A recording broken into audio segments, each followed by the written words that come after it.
नमस्कार, public news times channel Shimla में आपका स्वागत है। अखिल भारतीय राष्ट्रीय कांग्रेस कमेटी के प्रवक्ता ठियोग विधानसभा क्षेत्र के विधायक श्री कुलदीप सिंह राठौर ने आज विधायक सदन मेट्रोपोल में पत्रकार वार्ता संबोधित करी। फ्रेंड्स, अभी देश के प्रधानमंत्री मोदी साहब का बयान आया जिसमें उन्होंने प्रतिपक्ष के नेता श्री राहुल गांधी जी ने जो लोकसभा में भाषण दिया उस पे प्रतिक्रिया देते हुए कहा कि इट इज चाइल्डिश, कि ये बाल बुद्धि और ये हिंदुओं पर जो है टिप्पणी की गई।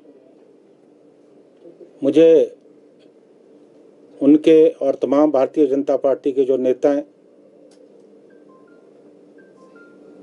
जो राहुल गांधी जी के भाषण पे इस तरह की टिप्पणियां कर रहे हैं, ऐतराज है। पूरे देश ने उनका भाषण सुना और प्रतिपक्ष के नेता बनने के बाद ये उनका पहला भाषण था। पूरे देश में लोगों ने उनके भाषण को पसंद किया और उन्होंने बड़ी बेबाकी से और बड़े आत्मविश्वास से अपनी बात जो है देश की जनता के सम्मुख रखी। और मुझे समझ नहीं आता कि प्रधानमंत्री जी को कहाँ कमियां नजर आई। उन्होंने जो भी टिप्पणी की, कोई भी टिप्पणी उनकी किसी भी धर्म के खिलाफ नहीं थी। उन्होंने हिंदू धर्म का उदाहरण दिया, उन्होंने इस्लाम धर्म का, सिख धर्म का, जैन धर्म का, सिख धर्म का। उन्होंने एक बात कही कि किसी भी धर्म में हिंसा को जगह नहीं है, अहिंसा परमो धर्म, और कोई भी धर्म जो है अहिंसा को प्रेरित नहीं करता है। सभी धर्म जो है आपसी भाईचारे, आपसी सद्भाव की बात करते हैं। और जहाँ तक हिंदू धर्म की बात है, हमारा सनातन धर्म है, बहुत महान है। हम तो वसुदेव कुटुंबकम की बात करते हैं कि पूरा विश्व जो है एक परिवार है, और अगर पूरा विश्व एक परिवार है तो कहीं भी आपसी द्वेष भावना की बात नहीं आती है। मुझे लगता है राहुल गांधी जी की टिप्पणी को उन्होंने तोड़ मरोड़ कर पेश करने का प्रयास किया। भारतीय जनता पार्टी हो, राष्ट्रीय स्वयंसेवक संघ हो, कोई भी हिंदू धर्म के ठेकेदार नहीं। देश में एक सांप्रदायिक माहौल, एक सांप्रदायिक ध्रुवीकरण करने का जो है प्रयास चल रहा है। उस प्रयास को देश की जनता ने पसंद नहीं किया और 400 पार की बात करने वाली भारतीय जनता पार्टी आज सरकार चलाने के लिए अपने जो गठबंधन के सदस्य उन पर निर्भर है।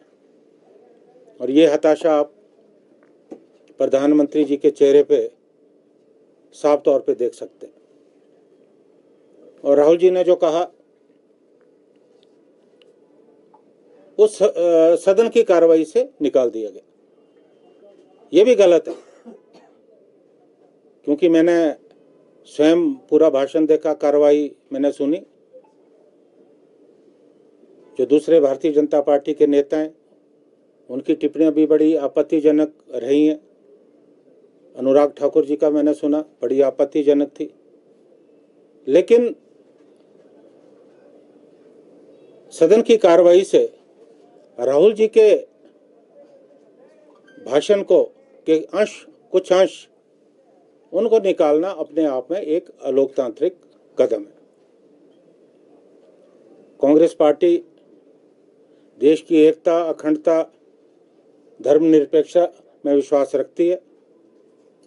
इन्हीं सिद्धांतों के साथ हमने देश में आज़ादी की लड़ाई लड़ी। इन्हीं सिद्धांतों के साथ जब जब भी हमारी सरकारें रहीं, हमने देश को आगे ले गया, देश ने तरक्की की।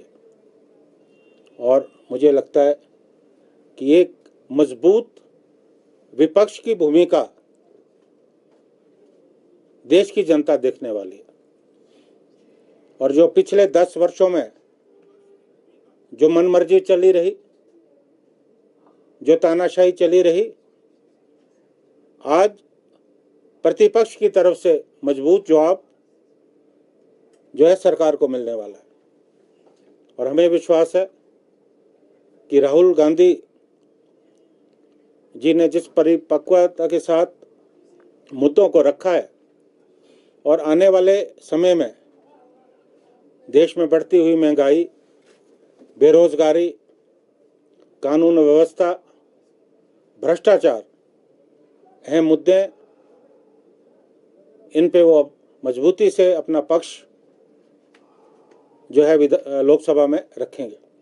क्योंकि पिछले वर्ष का अनुभव हमारे सामने, क्योंकि जिस तरह से मौसम की लगातार जो है प्रतिकूलता बनी है, ये साल गर्मी बहुत ज़्यादा पड़ी और पिछले वर्ष बरसात बहुत ज़्यादा थी। हम तो भगवान से प्रार्थना करते हैं कि पिछले वर्ष की तरह बरसात ना हो, लेकिन अधिकारियों को मैंने अपने क्षेत्र में भी निर्देश दिए हैं, जो भी पीडब्ल्यूडी के आला अधिकारी हैं उनको इस बात को सुनिश्चित करना पड़ेगा कि तमाम जो सड़कें हैं वो खुली रहें। और कई जगह पे मेरे ध्यान में बातें आई हैं कि कलवट बंद है, क्योंकि अगर इस तरह बंद रहे तो बहुत ज़्यादा नुकसान हो सकता है। तो मैंने अपने क्षेत्र में तो अधिकारियों को निर्देश दिए हैं कि तमाम कलवट अगर बंद है उन्हें तुरंत खोला जाए और किसी भी आपात स्थिति से निपटने के लिए पीडब्ल्यूडी विभाग तैयार रहे। और क्योंकि जब सेब सीज़न यौवन पे होगा तो बरसात भी यौवन पे होगी, क्योंकि आपने देखा होगा कि पिछले वर्ष भी इतनी आपदा आई, सड़कें बंद थी, फिर भी सरकार ने इस बात को सुनिश्चित किया कि हमारी एक सेब की एक एक पेटी जो है मार्केट तक पहुंचे। और इस बार भी हमें पूरी उम्मीद है कि हमारे अधिकारी जो है इस बात को सुनिश्चित करेंगे कि कोई भी सड़क बंद नहीं रहेगी और किसानों और बागवानों का सेब जो है वो मार्केट तक पहुंचेगा। धन्यवाद। Public news times channel Shimla की ताज़ा खबरों के लिए जुड़े रहें हमारे चैनल के साथ।